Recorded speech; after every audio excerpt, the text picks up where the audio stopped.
All right. Hey, everybody. We're back again with the last episode of the Babbling Pastors podcast this month. But So, are you going to answer my questions? That's what they're thinking. Did you get to my questions?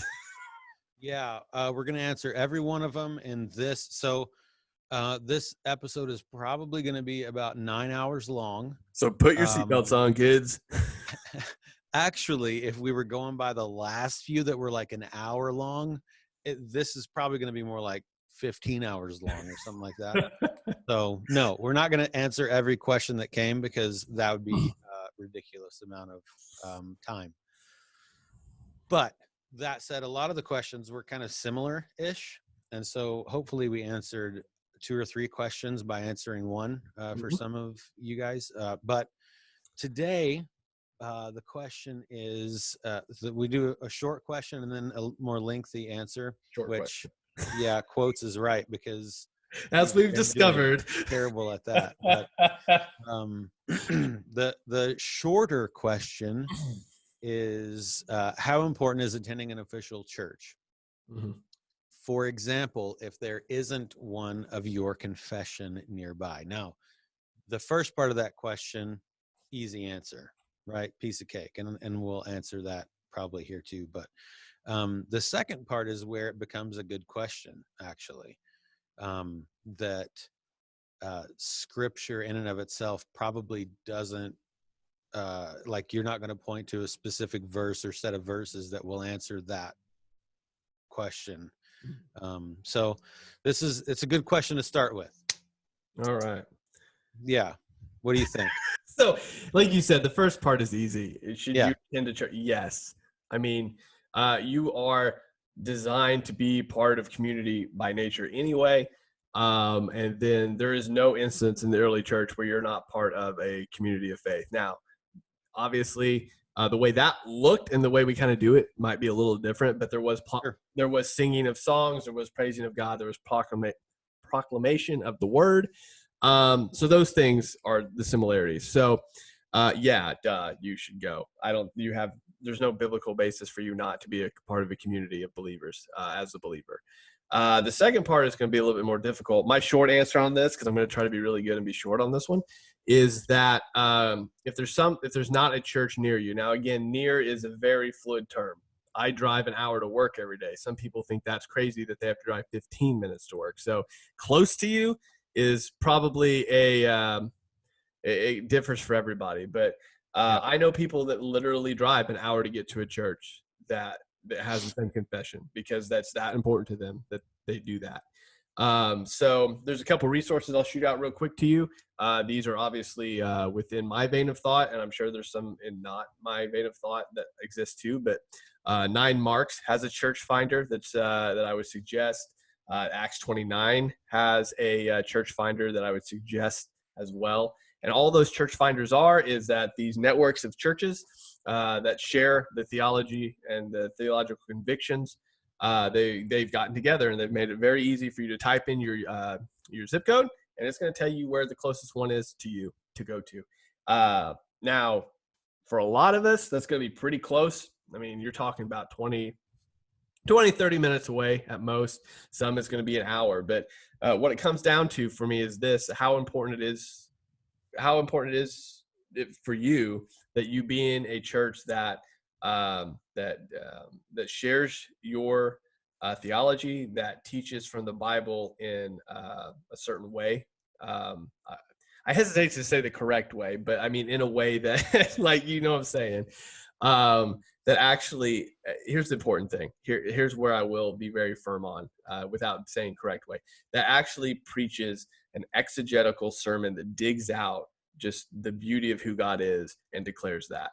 How important is that to you? And if it's really important, you're not going to care to drive an hour because you're going to be fed. You're going to grow. You are going to know the Lord better because of that family. So that's the short of it that I got. So. Yeah, and this is another short answer question that could be an entire episode, to be honest. So I think the first part of that totally agree that Yeah. we're made for community, right? Like the first, I have written in my notes, the very first thing that God said wasn't good is that Adam was alone, right? And and that goes further than just husband wife. He was alone. There were no other human beings, right? And that wasn't good, right? And God made a nation of Israel, not just a dude in Abraham. Jesus had disciples, not a disciple. The church,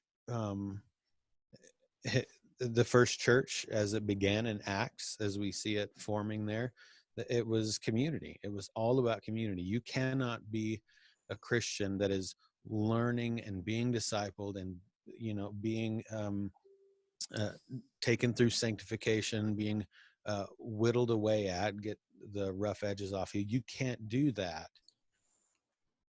effectively in any case alone. You just can't.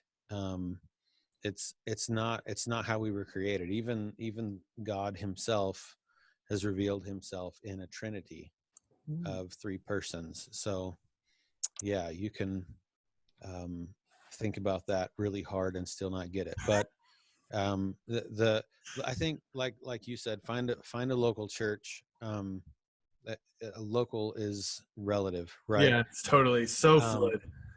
yeah. So I think it is, if there's nothing like you were talking about, if there's nothing like that in reach, and I mean, I live in North Dakota, right? Like that could be a legitimate thing. Like there's nothing like that in reach.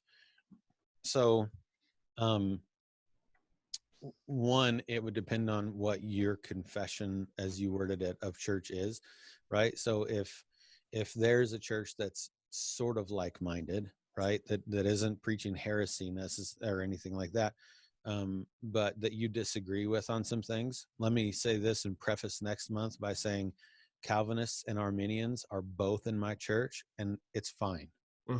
No one's head is exploding.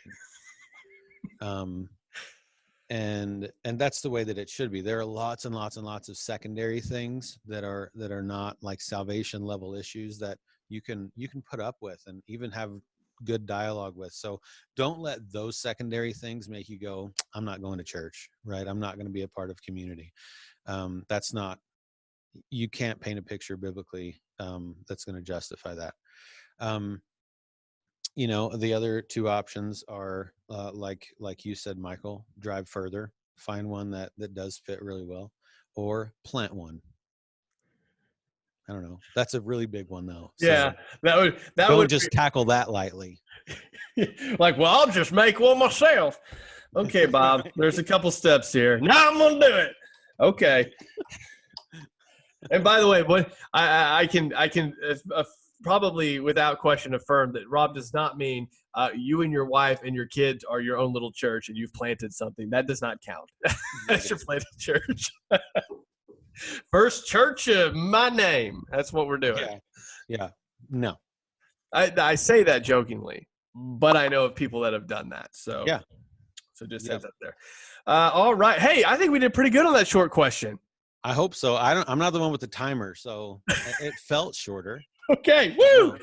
All right. So let's go into the second one and see if we can keep this baby under an hour, maybe. Yeah, this time. So the longer, if you're just now starting to listen or watch this stuff, we've so far tried to keep it at a half an hour. Impossible. This entire month, it's impossible because of what you guys are asking. You deserve cookies. Great and job. Cookies. Yeah. So if you're mad about how long this is taking, it's really your fault. So man,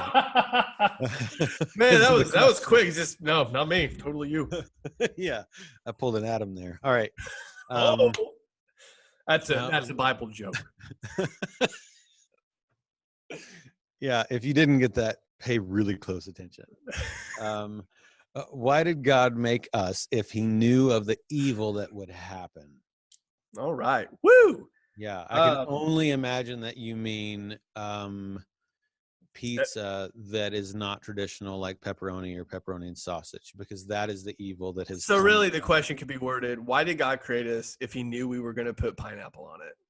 Preach. Now who's preaching? you know? I need an organ. So I think this is rooted a couple different things. So here's the thing. This is definitely not the first time or last time this question will ever be asked, because I think No. it comes up a lot. I mean, it just naturally comes up in your head because you hear about God and how good he is.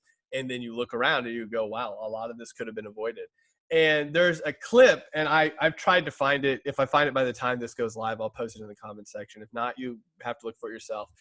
But there is a Q&A that John MacArthur's doing, and this little kid gets up, and kid can't be more than like 8 years old. And he goes, why did God create us if he could have just been like, no, poof, and not let us do that? And like, it's funny, but at the same time, like even an 8-year-old is being like, there's something, like, why? Yeah, it's a And legit question. yeah. And so really showed that kid's maturity. And I don't promise to be able to quote this exactly or even close, but MacArthur, basically the summation is probably what we're going to say here in a minute anyway, was that you wouldn't fully be able to know all of who God was if you didn't see all of his aspects, like every piece of him. And you're only able to see that, the holiness of who God is, so the justice and the mercy and everything that flows from those two things, if you don't have sin and rebellion and things like that. Now, he could have created, people that didn't do that, and that just were robots.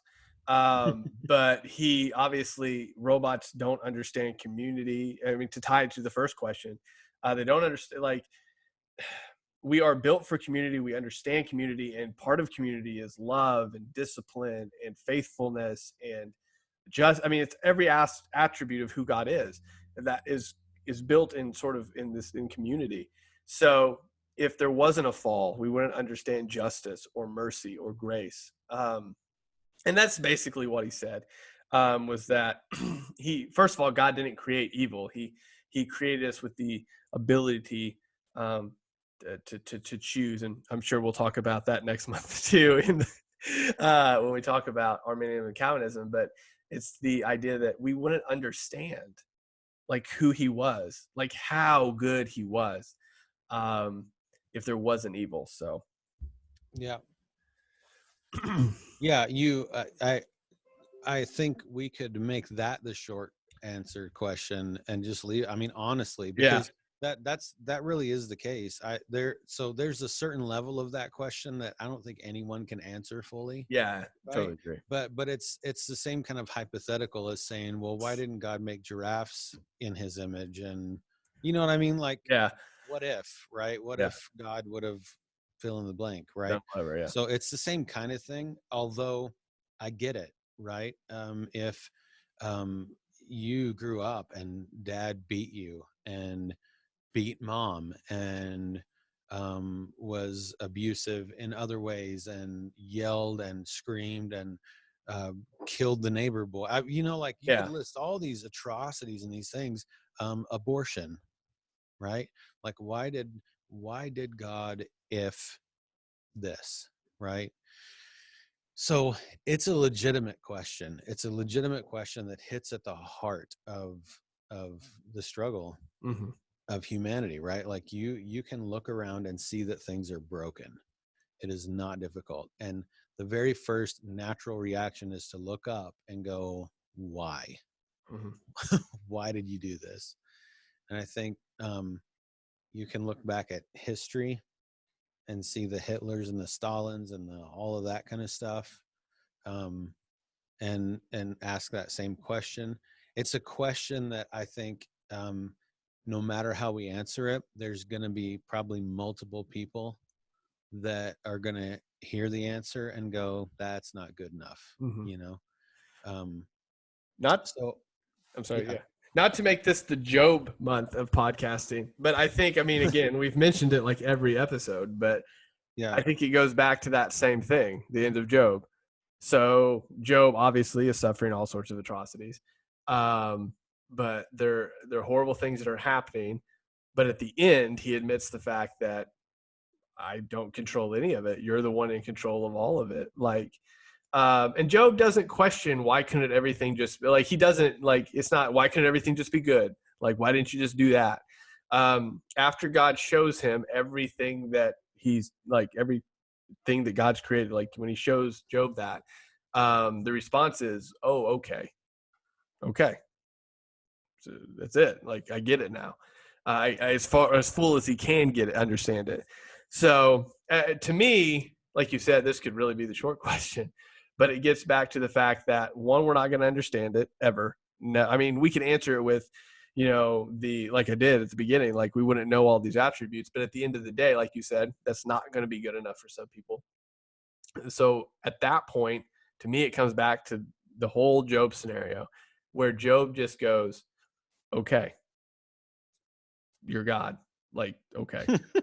And he doesn't question it anymore. He goes, and that's something that I think we don't all, like where I said in a previous episode, we all kind of can connect with Job in the sense that we say, oh, now we see who you are. But in a real way, we're also disconnected from that, because Job got to see and experience something that, as far as I know, no one else has.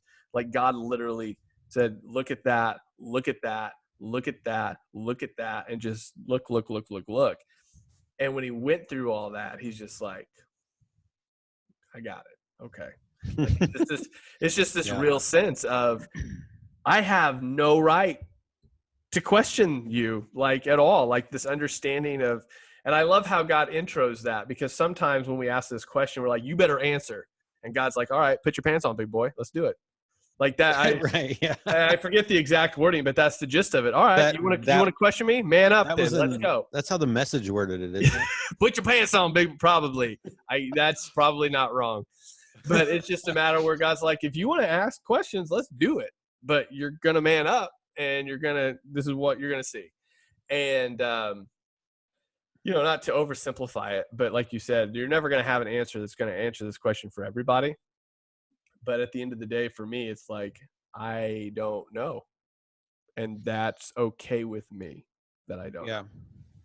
Yeah, I think the more, the closer that you get to God, right? The more, not the better that you get at acting, right? But honestly, the closer your relationship with God, the longer you've known him and loved him and cherished him and all that, the more, even with the hardest questions, you can look and say, I don't get it, but you rock, right? Yeah. But you're amazing, and I love you, and I'll get it someday. So, not to dive into next month. Oh no, let's do this, because this is gonna be like the reward. This is gonna be a short one for all the 3 long ones. Yeah, right. Yeah. So next month we're gonna be. I already know we're gonna be in. There you go. Yeah. Romans chapter 9, right? And one of the things that Paul says in here, so they're not talking about this question at hand necessarily, but it is related, right? And Paul says, okay, so I'm just gonna read a little bit, right? Sure.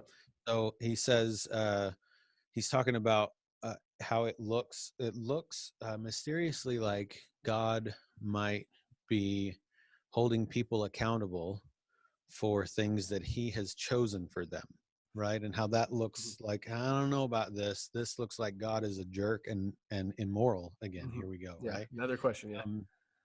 So this is Paul's answer to that. He says in verse 19 of chapter 9, you will say to me then, why does he still find fault? For who resists his will? On the contrary, who are you, O man? He's going to Job for this, right? On the contrary, who are you, O man, to answer, who answers back to God? The thing molded will not say to the molder, why did you make me like this, will it? Or does not the potter have right over the clay to make from the same lump one vessel for honorable use and another for common use? What if God, although willing to demonstrate his wrath and to make his power known, endured with much patience vessels of wrath prepared for destruction, and he did so to make known the riches of his glory upon vessels of mercy, which he prepared beforehand for glory. So that one line, right? has to do with kind of the conversation that we're having now, even, right?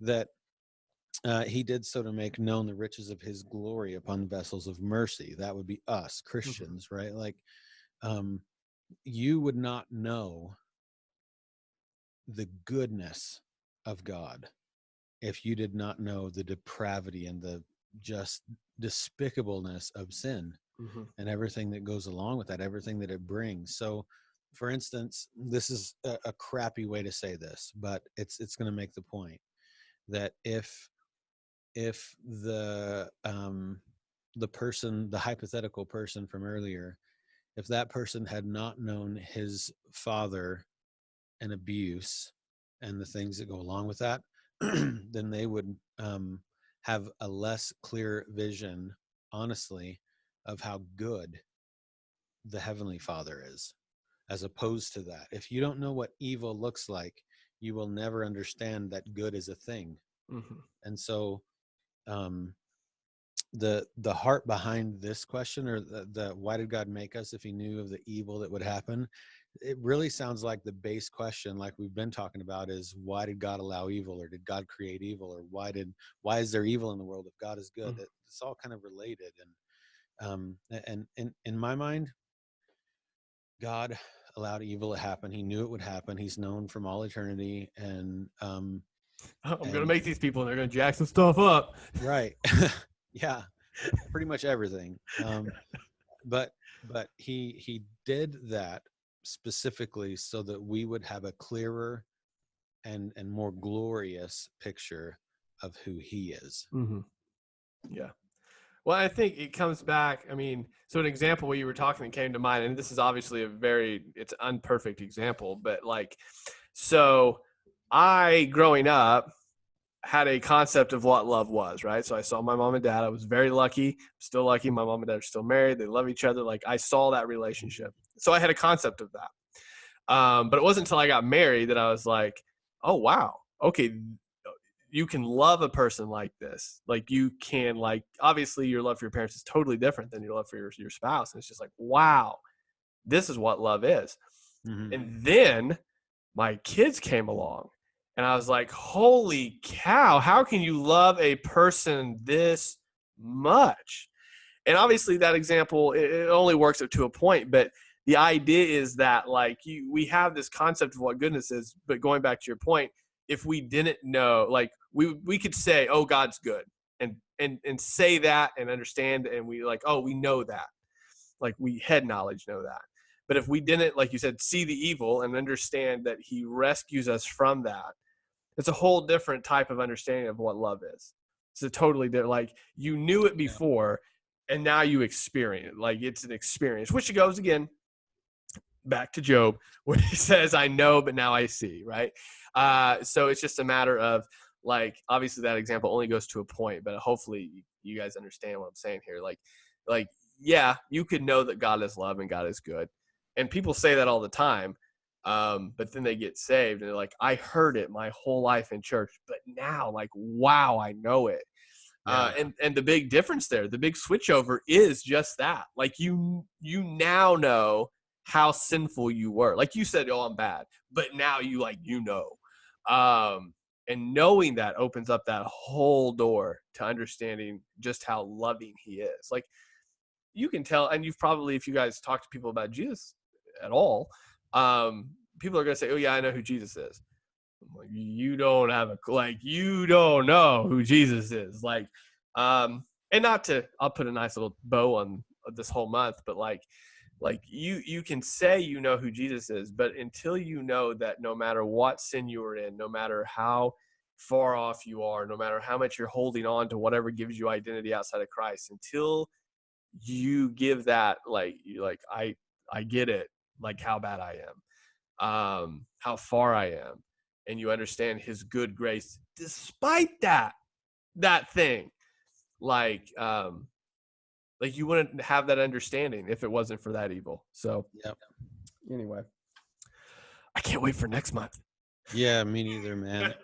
This is gonna be amazing. I feel like, just to preface, since this is going to be the short episode of the month here, just kind of lead you guys into what will be next week.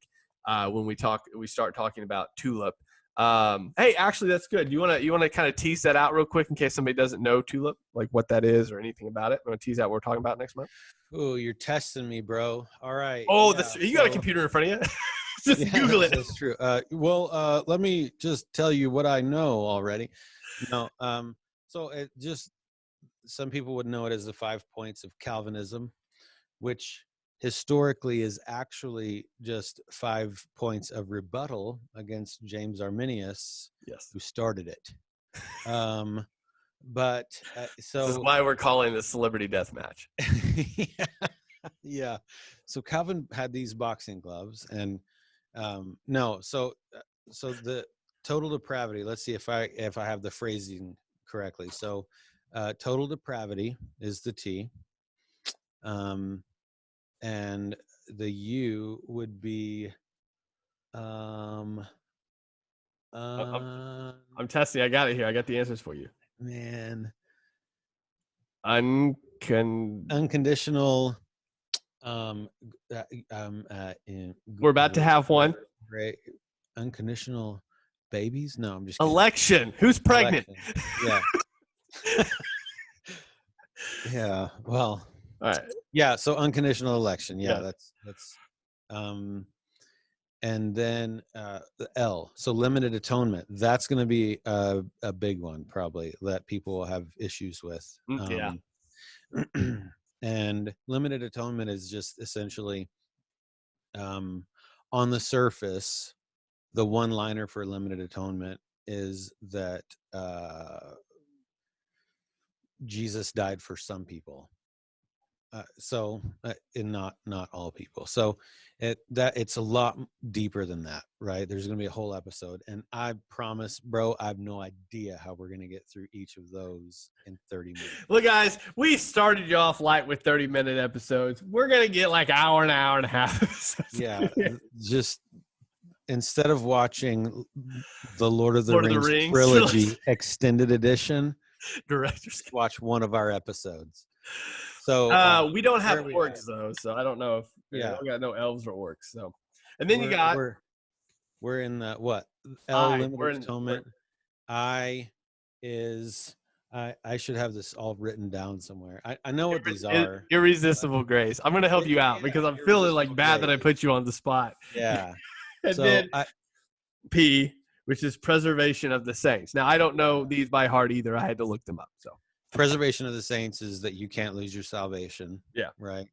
And irresistible grace is an interesting one also. And it's essentially that you, because of total depravity, because you're dead in your trespasses, and dead people don't get up and make decisions to follow Christ.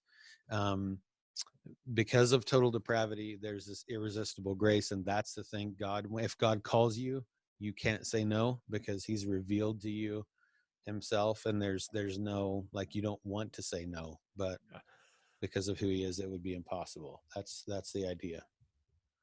So we'll talk about that, and in case you've never heard of that before, let me inform you, it's quite a divisive subject on them here internets, on the Googles and whatnots. Yeah, people are gonna. So there's a certain group in the audience that's probably gonna get really busted up about the homosexuality episode and some other stuff. You got nothing on cage stage Calvinism. Yeah, a whole different group is going to get upset by the month of April. That's cool. We are here. We are here to equally, apparently, offend everyone. Yes. We are equal opportunity offenders. Yes. Yeah. You know what just came to mind that I think will never happen, but would be entertaining? If we got Alex Jones to come on here and talk about total depravity. That would be entertaining for sure. I don't know about informational. Let me tell you about total depravity. I'll tell you. Yeah. Armageddon is predestined. All right, guys. Guns. All right, guys. Thank you for sending in your questions. I appreciate you. If you have, I appreciate you if you haven't made it through the way all these episodes either. But, oh my, yeah. But if you have, congratulations. If you have an hour commute, this has been perfect for you. Like, just from start to finish. We got you covered, man. And if you have a 15-minute commute, I'm sorry that we wasted your whole week on an episode. So, yeah, and got you fired for listening to this during your work hours. Yeah. So anyway, guys, we appreciate you watching. Leave a comment or a rating if you're on the iTunes, and subscribe. But only good ones. Only good ratings. Apparently, only good ratings. They can't give negative stars, so the worst we can get is 1. And in my book, you still gave me something, so thank you. If you really want to make me mad, just don't rate me at all. Just don't. So anyway, guys, thank you for watching, subscribing, doing all those key buzzwords, and follow us over on the Instagrammies and the YouTubies and the Facebookies, because that's where your aunt and uncle are. Everybody, them on the Facebookies. So I'll talk to you later. See you next month when we make, well, different people mad. Bye.